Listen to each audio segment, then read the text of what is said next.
नमस्कार, मैं हूं नीलू। तो देखिए, आज अलविदा जुमे की नमाज है और हम भी अमन शांति की कामना करते हैं, लेकिन जिस तरह के हालात मिडिल ईस्ट में बने हुए हैं उसकी खबर आप तक पहुंचानी बहुत जरूरी है। इसीलिए आपको बता दें कि ईरान के खिलाफ जंग का आज 14वां दिन है। नमस्कार, मैं हूं नीलू और इस 14वें दिन भी अमेरिका को ईरान से मुंह तोड़ जवाब मिल रहा है। बड़ी खबर आपको बता दें, कल देर रात अमेरिका को एक बड़ा झटका लगा है। अमेरिका ने जिसे सोचा भी नहीं था ईरान वो कर रहा है। जी हां, ईरान जंग में अमेरिका को ताबड़तोड़ झटके लग रहे हैं और ये झटका इस बार बहुत बड़ा है। अब ईरान जंग में अमेरिकी राष्ट्रपति डोनाल्ड ट्रंप को एक बड़ा झटका लगा है, जिसकी बात हम कर रहे हैं, जिसमें अमेरिका का सबसे पावरफुल KC-135 ईंधन टैंकर विमान खाक हो चुका है। ईरान से यह खबर आ रही है, जहां पर इराक में ईरान से जुड़े युद्ध अभियान के दौरान अमेरिकी वायुसेना का हवाई रिफ्यूलिंग विमान यानी कि KC-135 क्रैश हो चुका है। अमेरिकी सेना ने इस घटना की पुष्टि कर दी। आज सुबह सुबह एक एक्स पर पोस्ट किया गया सेंट्रल कमांड की तरफ से, जिसमें इस बात की पुष्टि कर दी गई है। माना जा रहा है कि इस हादसे में सवार सभी पायलटों की मौत हो गई है। हालांकि हादसे के बाद बचाव दल इलाके में इस वक्त जो इसका मलबा है उसे खोजने के अभियान में जुटा हुआ है।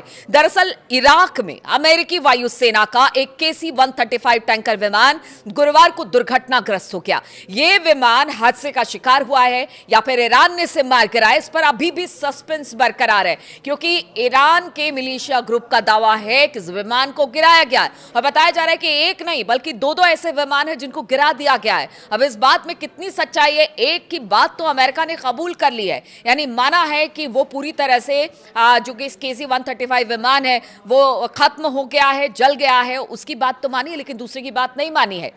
कुछ मीडिया रिपोर्ट्स में यह दावा किया जा रहा है कि ईरान ने इस विमान को मार गिराया है और इस बात का दावा ईरान कर रहा है, उसकी मिलिशिया ग्रुप्स कर रही है, जबकि अमेरिका का इससे पूरी तरह से इनकार दिखाई दे रहा है।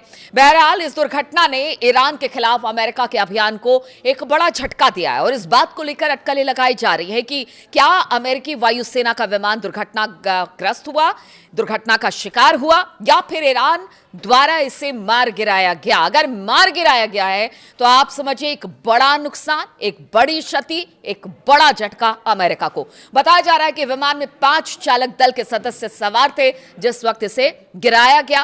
हालांकि अमेरिका को यह झटका पश्चिमी इराक में लगा है और यह घटना ऑपरेशन एपिक फ्यूरी के तहत चल रहा था।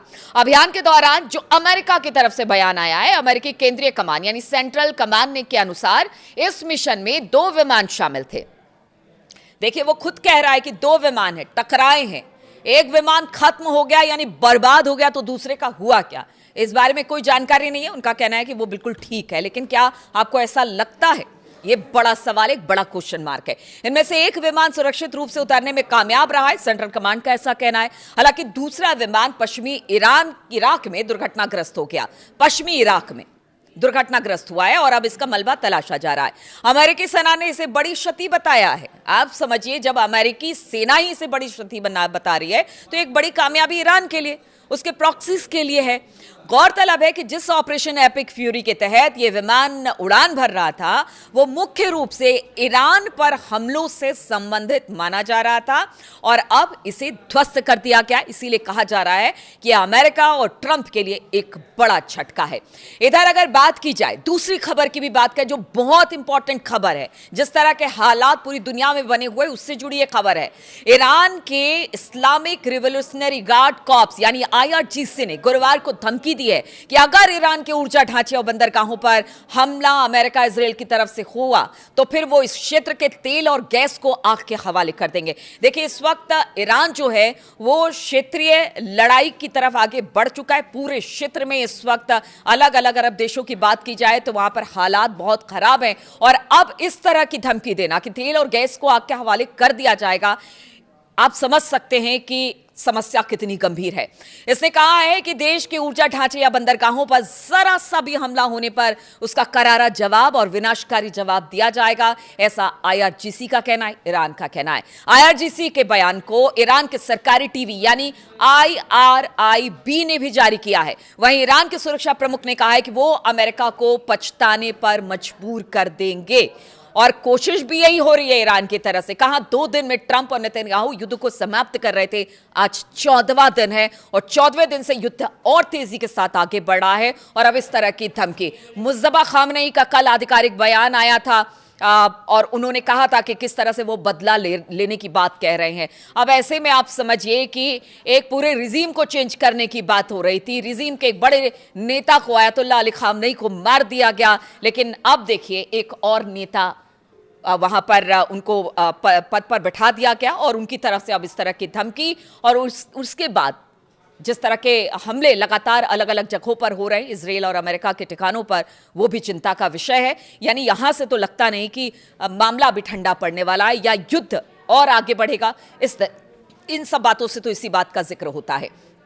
आईआरजीसी ने कहा है कि इस तरह के हमले की स्थिति में इस क्षेत्र के तेल और गैस से जुड़े सभी इंफ्रास्ट्रक्चर जिनमें अमेरिका और उसके पश्चिमी सहयोगियों का सीधा हित जुड़ा है, आग के हवाले कर दिया जाएगा और नष्ट कर दिया जाएगा। अमेरिका और इजराइल के अभियान के जवाब में ईरान खाड़ी देशों में मिसाइलों और ड्रोन की मदद से लगातार हमले कर रहा है।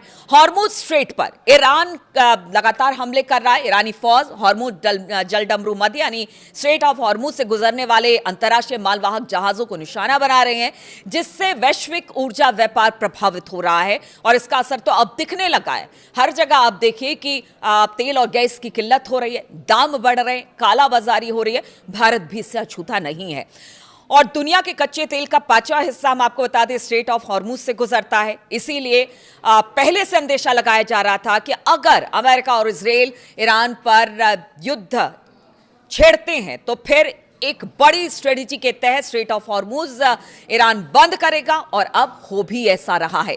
अमेरिकी सेंट्रल कमांड ने कहा है कि यह युद्ध शुरू होने के बाद से अमेरिका ने ईरान की सुरक्षा प्रमुख अली लारिजानी ने ट्रंप को अब सीधे सीधे धमकी दे दी है। लारिजानी ने एक्स पर लिखा है, हालांकि युद्ध शुरू करना आसान है, लेकिन इसे कुछ ट्वीट से नहीं जीता जा सकता है। देखिए ट्रंप जिस तरह से ट्वीट खेलते हैं, या उनके व्हाइट हाउस की तरफ से ट्वीट आते हैं, उनके नेताओं की तरफ से ट्वीट आते हैं।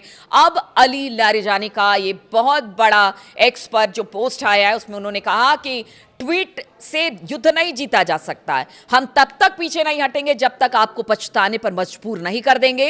इस बीच आईआरजीसी की खुफिया एजेंसी ने पूरे क्षेत्र के नागरिकों से अपील की है कि वो 11,000 अमेरिकी सैनिकों को की जानकारी देने की अपील की है जो होटलों, निजी आवासों में रह रहे हैं। ईरान की तस्नीम न्यूज ने इस बात की जानकारी दी है, क्योंकि अपील किया गया ईरान और आईआरजीसी की तरफ से कि अमेरिकियों की पहचान करके और उन्हें निशाना बनाने के लिए हम मजबूर हैं। बेहतर है कि उन्हें पनाह ना दी जाए, उनके ठिकानों से दूर रहा जाए। इसमें आगे उन्होंने कहा है कि अमेरिकी आतंकवादियों के छिपने की जगह की सटीक जानकारी देना आपका इस्लामी फर्ज है। तो ये बड़ी बात अब आईआरजीसी ने कहा है कि हम किसी आवाम या लोगों को नुकसान नहीं पहुंचाना चाहते, लेकिन हां, अगर अमेरिकी सोल्जर्स, अमेरिकी लोग कहीं छुपे हुए हैं, अगर आप उनको पनाह देते हैं तो फिर इसकी जिम्मेदारी आपकी होगी। और अगर आप सटीक जानकारी देते हैं तो हमें टारगेट करने में उन्हें आसान होगा और यह आपका इस्लामी फर्ज है। सबसे बड़ा सवाल आज भी यही है। और इस वक्त अभी कुछ देर पहले भी ट्रंप ने एक बयान दिया है कि देखिए जो मुज्तबा खामनेई है वो कहीं दिखाई नहीं दे रहे हैं, वो शायद घायल हैं, वो सामने नहीं आए हैं और हम चाहते हैं कि उनकी मौत हो जाए, इस तरह की बात। और इसीलिए अली लारिजानी ने कहा है कि सिर्फ आप ट्वीट करके या एक्सपर्ट पोस्ट करके आप जंग नहीं जीत सकते हैं, आपको इसके लिए लड़ना होगा। और हमारी तैयारी तो बहुत लंबी है और हम इस युद्ध को बहुत लंबा लेकर जाएंगे। लेकिन सवाल यही है कि आखिर युद्ध खत्म कैसे होगा? क्या पूरी दुनिया इस वक्त जो हाहाकार, खासतौर पर तेल और गैस को लेकर पूरी दुनिया में हाहाकार मचा हुआ है, क्या वो मसला जो है वो जल्द हल होगा? इस बात का इंतजार हमें भी रहेगा। फिलहाल बहुत बहुत शुक्रिया मेरे साथ इस वीडियो में शामिल होने के लिए।